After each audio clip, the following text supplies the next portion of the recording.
मला या ज्या 2 समोर दिसत आहेत ना गोष्टी, या जर तुम्हाला बॅलन्स करता आल्यात ना, तर तुम्ही लाईफमध्ये सगळं मिळवलं. हो, आजकाल झालं आहे असं की मुलींचं असं झालं की आम्ही जॉब करतो, तर आम्ही घरातली कामं करणार नाही, आम्ही मेड लावू वगैरे. पण सणासुदीला जर हे करता नाही येत असेल ना तुम्हाला, तर खूप मोठा प्रॉब्लेम मला असं वाटतं. कारण मी पण माझ्या 23व्या वर्षी लग्न केले आणि मला काहीसुद्धा येत नव्हतं. एक चहा पण करता येत नव्हता आणि तो पण मी YouTube बघूनच शिकली आहे. पण आज माझ्या लग्नाला झाले 2 वर्ष आणि आज मी सगळं करू शकते. पण हे सगळं अवघड तर आहेच आहे, पण थोडंसं लवकर उठून जर सणासुदीला आपण जर सगळा स्वयंपाक केला ना, तर खूप सोपं पण आहे. पण हा स्वयंपाक करताना असं वाटतं की सगळं सोडून मम्मीकडे पळत जावं.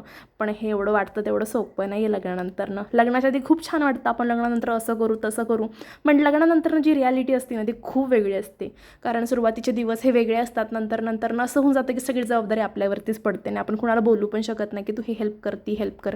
आणि आज माझं झालं असं होतं की रात्रीचे 12 वाजले मला जेवायला. कारण माझं ऑफिसचं पण आज काम होतं 12 तासाचं. कारण आमचं आज क्लोजिंग पण होतं.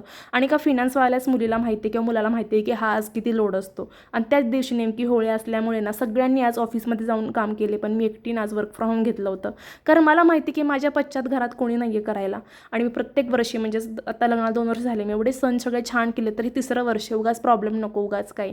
आणि आपल्याला जोपर्यंत होतो तोपर्यंत करायचं व्यवस्थित. अशा पद्धतीने मी आजचा पण सण एकदम छान प्रकारे केला होता.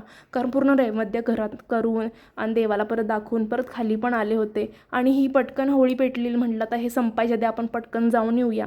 खरं तर वेळ नव्हता, पण तरी पण असं सेलिब्रेट केला. बाय गाय.